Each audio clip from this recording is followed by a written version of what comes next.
And a very good morning. Welcome to the Saturday preview at 10 to 9 Saturday morning with me, David Massey. I've got a bit of hay fever this morning, I'm afraid, guys, so I'll keep it relatively brief. Struggling a little bit, so if you hear me sniffing and whatnot, I do apologise. It's just one of those mornings when the pollen's a bit high around here. Selections this week haven't been great. Yesterday's selections are still out on the Knavemire somewhere. They were pretty rubbish, to be perfectly honest. Nothing man like I thought it was going to do, which is a little bit worrying for today. Because there were a couple of races at York that were catching the eye a little bit. And I really was quite strong on one in the ladies' race in the first race, which we'll go to straight away, I think. The Queen Mother's Cup, it's for lady amateur riders, this one. The first thing that strikes you is the ground, which they're calling good to soft at York, amazingly, after after yesterday when it was, it looked like they were getting in. And as we left the course yesterday, absolutely hosed it down again for about half an hour. They say they had half a mil, right? Okay. It was considerably worse than that, driving up the A64 and back down the A1, I'll tell you. So they did well to miss all that, which makes the likes of McCarwey, who's much improved over the last sort of 6 months. Started off on a mark of 64, now 89. Won 3 of her last 4, but they're all on good and good to firm ground. So it's a question of whether the likes of McCarwey can handle the ground today. And she's not the only one. A lot of these, all the best form have come with better ground. With that, I could only find about 4 or 5 that I thought were of interest on today's ground. The one that I've plumped with is a horse that has won this race previously. It's Apteryx, Brian Ellison. Now, your race cards will tell you that Apteryx is 1 from 1 at York. That's not strictly true. Apteryx is in fact 2 from 2 at York, because on this day last year, Apteryx dead heated in the charity race that takes place after the last today, the Macmillan race, with X-rated of Mark Johnson's, the pair of them dead heated. So actually, Apteryx is 2 from 2 at the track. Clearly likes the track, clearly goes well here. Ground is no issue whatsoever to Apteryx. Good to soft, and soft ground is absolutely fine, as he showed just a couple of starts ago, really, at Thirsk, when he won a comfortable 2 lengths that day from Glenny Gore. Mark of 80 is probably as high as you'd want him. He is, I'll say now, he's probably not the best handicapped horse in the race, but this might be less about how it's handicapped and more about how it's going to be run. And I think Apteryx I can see being up there most of the way. And with that in mind, I'm really pleased to see that Brian Ellison's gone for Tabitha Worsley, who really is one of the jockeys of the moment, I think. To do 10 stone 1 here, I think that's a massive plus in this race. I really do. She is a really, really good jockey. You've only got to see her strength in the week at Falmouth. I thought she was really good. So I think, as I say, maybe not the best handicapped horse in the race, Apteryx, but you've got a lot of plus points in that he's one of only a few that will handle the ground, definitely handles the track, should be prominent throughout, which I think is going to be a help here. And I think you've got one of the best jockeys in the race on board. All of which makes Apteryx look very interesting. And an each way bet in the first at York. The second is the 7 furlong handicap. When you see the word 7 furlong handicap at York and soft ground, or good to soft ground, the first thing you do is look where Get Knotted is. And sure enough, Get Knotted, who was second in the race last year, to Above the Rest, who also takes part here, and is also of some interest, is in there. And Get Knotted's drawn 20. Now, when I first looked at this race yesterday morning, I thought the pace in the race is sort of low and middle. So I thought drawn 20 might be a bit of a negative for Get Knotted. But the way that they've raced yesterday by coming over to this sort of stand side, if they can get Knotted in a reasonable position early, he might be able to thread his way through. He's been racing over 6 furlongs for much of the last sort of 12 months, and I think this step back up to 7, and the ground should be ideal. There's nothing wrong with his mark. Mark in 92 is fine. He can definitely operate off that. As I said, I think it's a question of looking and running. They were coming up that stands rail yesterday, and it looked like that's the place where you wanted to be. So I think Get Knotted been sort of reasonably well found this morning now. 9 to 1 is probably an okay price rather than an overpriced price, as it were. But I think he's more likely to run his race than a few of them here. And he'd probably just about be the selection in that 225.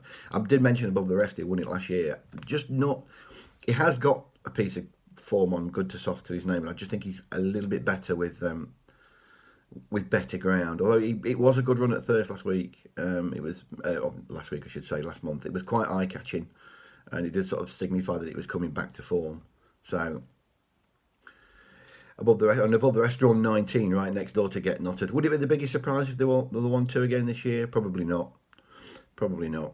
Tough little race though, as I say, and keep stakes small is the advice. There's nothing really else at York. Well, I say that. I mean, in the 335, I've got Dazzling Dan again, who did us a good turn at Newmarket last time out. And he's improving with every run, Dazzling Dan. I do like this horse an awful lot. I can see him going from the front again today. I think by the end of the season, Dazzling Dan will be a left handicap company. I think he'll be in listed Group 3 company. I really do. I like his horse an awful lot. He just puts his head down. He's very game. He's very genuine. The ground is ideal for him. I think he won by 4 lengths at Doncaster on soft ground last November. So I don't think the ground's any issue. He just keeps improving. I like the way that he reversed form with Morroweed last time. He should be as fit as a fiddle. I half expected him to turn up at Royal Ascot next week in something, but nothing really for him off a mark of 99 next week. So he comes here instead. But he is favourite. He is 6-1. He's the sort of, I might sort of, I say I'm only just recording the video, and I did say I'd record it a bit later this morning. So I haven't finalised how I'm going to put my bets together for the day yet. The likes of Get Knotted and Dazzling Dan in sort of each way double makes some appeal to me. I think both of them will hit the frame at worst, and we may get better out of it. So, if you're the sort that likes a multiple, you could do worse than them too. And possibly find something to go with them for a patent, something along those lines. Who knows? Anyway, I've got 1 or 2 others for you. Sandown, first race, 205. Big price one here I quite like. I'm going to take a chance with the Cruising Lord. Back at 5 furlongs. This is a speedy animal, the Cruising Lord. He is to me anyway, he's an out and out 5 furlong horse. So, for me, the fact that he's been tried at 6 furlongs on his last couple of starts, and run respectively, certainly against Calix at Ascot, he led him to the furlong pole there before fading. That wasn't a bad effort at all, and it sort of mirrors what he was doing last season as well when he finished 3 lengths behind Sergei Prokofiev at Newmarket in the Cornwallis. I think it was the Cornwallis. And before that, and this is a key point, second over course and distance on good to soft ground here last September. So we know he handles the track. We know he handles good to soft ground, which is, again, more than a few of these will do. If he was drawn nearer the rail, he's drawn still 5 here, so he's in the middle of the pack. But if he'd been drawn nearer the rail, I would have been a lot more confident that he could just bang out, grab that rail, and have a chance of making all. He's got a few pounds to find here. Yes, he has. There are others with better form in the race, but, they're only 3-year-olds, and this ground might just suit him a bit better than a few. I thought 20-1 in a race where, at the moment, I think we've got 8 runners. 9 runners actually, so we can afford one to come out.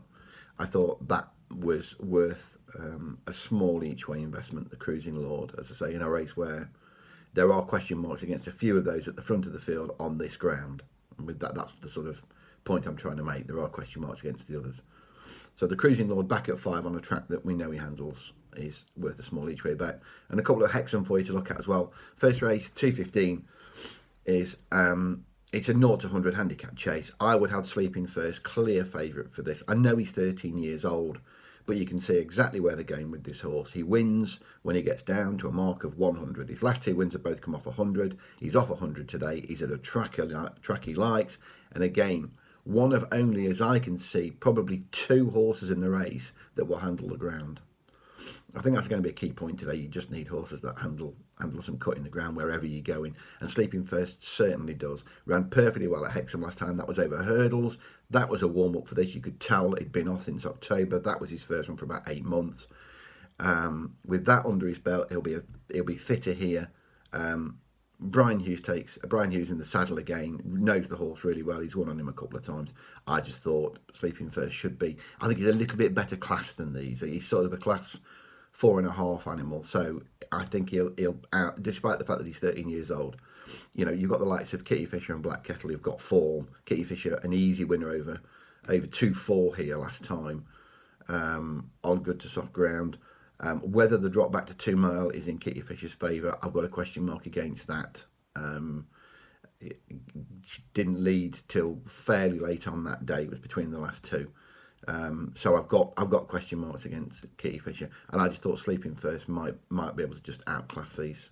And again, 4-1, worth a win bet. And if you can hang on to the 540, I've got one in the tracker here. Bob and Dave, the giant Bob and Dave. He's an absolute beast of a horse. I mean, I want to say he's your typical Sue Smith horse. He really is, though. I mean, he's an absolute brick. And when he sees fences, he should turn into a different animal. He really should. He should be flying at that point.